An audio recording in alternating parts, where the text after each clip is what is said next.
Welcome back, all you Fabricants and Fleshbags, to the super not funny show reviews. This week, we are reviewing Peacemaker episode 6, coming to you from HBO Max, and it is entitled Murn After Reading. So, was it good? Was it bad? And should you be watching? LADI Peacemaker episode 6. Man, this show just keeps on rolling. This is following up on the revelation at the end of episode 6 by that Murn is a butterfly, and you're thinking like, oh shit, she's done for. Right? Yeah, see, it's starting to look like that. It's like, oh, she's in trouble. Oh, are you still there? Oh, sorry. Yeah, I'm here. Yeah. I thought you ahead. were gonna. Sorry about that. No, I was giving you some room. Yeah. I'm gonna be honest. I kind of knew that she wasn't as in trouble because I was like, well, something about I was like, I picked up on a few things that Murn says he wants to change and all that stuff. And I was like, maybe the butterfly is actually turning on a good leaf. But turn over a good leaf. Turn on a new leaf or a new wing. Eating a new leaf. But it turns out freaking what's her name? Hardcore. She knew the whole time. And I was like, well, yeah, he did take a bomb to the face. I said that. I said it. And you know what's so funny? She's the audience. She is the literal audience going like, there's no fucking way. You know what I mean? She's the audience that's like, yeah, he's a butterfly. You know what I mean? Yeah. So picked up very easily. And of course, I think. Now I was going to say, it's still kind of fucked up. They still haven't told Peacemaker. Yeah. And even the guy knows. And he probably knew before them. He probably knew since the very beginning. Mm-hmm. You know what I mean? Yeah. And it's just like, and I'm telling you right now, I don't give a fuck what any of them say. Amanda Waller fucking knows. There's no way Amanda Waller doesn't know. She definitely, I don't give a damn what this show is trying to do. They're not going to trick me. I know Amanda Waller Amanda knows. Waller is a butterfly? Oh, there's no damn way. Amanda Waller would literally shoot herself in the head. Well, there's no way. Well, that's one thing. See, this episode was, I think, very pivotal. We're at the start of the third act of the whole story. It's very pivotal to show exactly what butterflies are and what they mean and what happens. So you have like that really, I mean, you get into this, and then Detective Song has gotten August Smith out of jail, and she's got the cops going after Peacemaker, and we really finally get to see like what the hell happens when a butterfly takes you over. And it's gross, and like basically they kill whoever they get into. And when Murn's talking about this, like, oh, it's just like, I killed him, and then you actually get to see it, and that's like the big thing about this is you finally see the threat. That's the best thing about this episode. Is we've known the whole show thus far that we're trying to stop these butterflies, but we hadn't really seen. We've seen the maybe the possible nature of the threat, but we really hadn't seen what they could be if they get riled up and get moving. And then we get that. So this is basically the story. Is basically Invasion of the Body Snatchers at this point. Even though I was like, oh man, you know what? Goff and the Goff butterfly and Peacemaker, they were having a moment there. Yeah. All he wants is, as Iron Man said in Endgame, all I want is peace. So I don't believe that shit at all. Yeah, it was pretty horrifying the way it took over.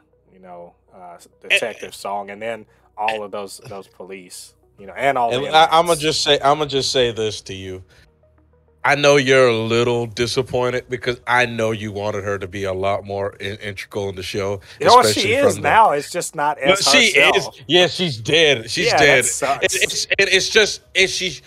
is where sometimes some cops need to damn listen when people say you need to stay out of some shit and just walk away. Clearly, because the thing about it is, let's say now she's a good cop. You ever no. Wait, I'm sorry. That's a joke from a Steven Seagal thing. Like he said, like, now you're a good cop after he like shoots a dude. Yeah. Yeah, you remember that what was that movie called, The Town? Remember after they robbed the bank and they're getting out the car with like AKs and everything, and there was a cop parked on the other side looking at them, like, and they all pointed their AKs at him and he looked away. That's what she should have did, because like I was watching it and my brother called me after the episode and he was like, well, you can't blame her. But I was like, but Femi, she lives in a world where Batman, Superman, Wonder Woman, and all these superheroes and supervillains exist. Clearly, there is something going on when Peacemaker is being protected. Stay the fuck out of it. Oh, they're those cops in that world are probably real jaded by that stuff, No, but it's like, I understand what you're saying, but at the same time, there's like, I understand you're trying to be a good cop and you want to do the right thing, but clearly when you see something that is wrong, you don't try to go over people's heads and aggressively continue something. You let people in power know. And if they tell you back off, then you step away. Don't try to go over, because that's how she ended up dead. Well, she ended up dead because Vigilante's a fucking idiot. Oh yeah, Vigilante's an idiot. Essentially, he's a fucking dumbass. There's outside of like the obvious, the body snatcher stuff with the butterflies. I think the strength of this episode was really in like John Cena's portrayal of Peacemaker as he's sort of coming to terms with his feelings about things. Like, he actually admitted to Harcourt that he doesn't want to kill people anymore. Yeah. That was huge. And then he did a little piano thing. I mean, there's a lot of like range in, in the way he looked betrayed by Adebayo not coming clean with him. He knows some shit is up, but no one's coming clean with him. And I love seeing he soften up, or Harcourt sort of soften up to him. She says he's only 15%. He's 15% good, 85% shit. So that's an improvement. And then seeing Adebayo's her obvious conflict with doing what her mom wants versus trying to be a good person. And then also the other thing is just seeing that Vigilante is a psychopath. Like, yeah, he does not care. Like, he was like, the guy just executed those people, and he's like, that was cool. Wait, wasn't that awesome? Yeah. But one thing I do like is that the butterfly in Murn is like, well, I'm gonna guess the butterfly's name is Murn. Well, at he this is point, now, I suppose, but yeah. Yeah, that butterfly literally feels like bad. Like, he didn't know that the guy he was asking for help is a piece of shit killer. Yeah. You know what I mean? Oh, well, he knew, but he didn't realize he was gonna go that far. Yeah. And it's just, I kind of love that. He's the one butterfly, that just doesn't want it. And this is like a story that we've seen in other media before, or other, where the one guy, he just doesn't want to go along with the big evil plan, and so he's collaborating, if you will, with the humans.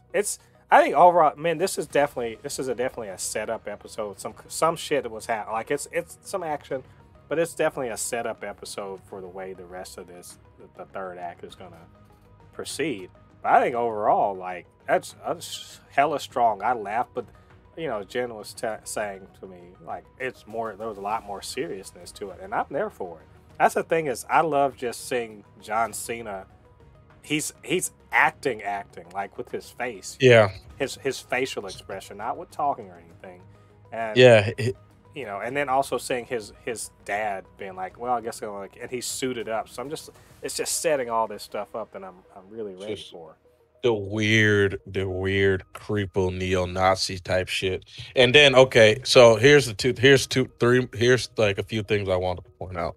One, does the sign of peace on Goff's planet, the butterfly planet, mean violence? Because it's because either it was lying like shit and it was like, I'm ready to kill all of your motherfuckers, because obviously it is. Mm-hmm. And then another one, Peacemaker never ceased to surprise me. Where the fuck did he learn how to play a piano so damn good? Peacemaker keeps surprising me. I'm like, what the fuck? This man knows how to play a piano too? What can't do? You know what I mean? I'm like, look at this guy. Just go. Maybe just learn just to play that one song. But And then the last one, and then 3. Out of bio, why did you hide that damn thing in the most easiest place for anybody to find? But see, it was meant to. That's why you got to wonder what is Waller's. What's her end game? We don't know what her end game is, because she obviously wanted to frame him for some murders, but why? And to what end?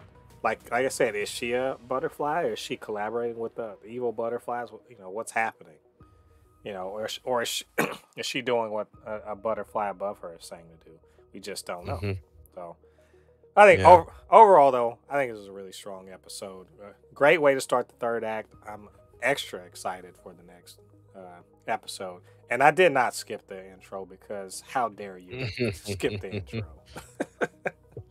So, I think overall, we really liked it. So, either way, what did you guys think of the episode, and what did you think about our comments? Why don't you get down to the comment section, let us know what you have to say. You can always hit us up, supernotfunnyshow@gmail.com, or at supernotfunnys1 on Twitter.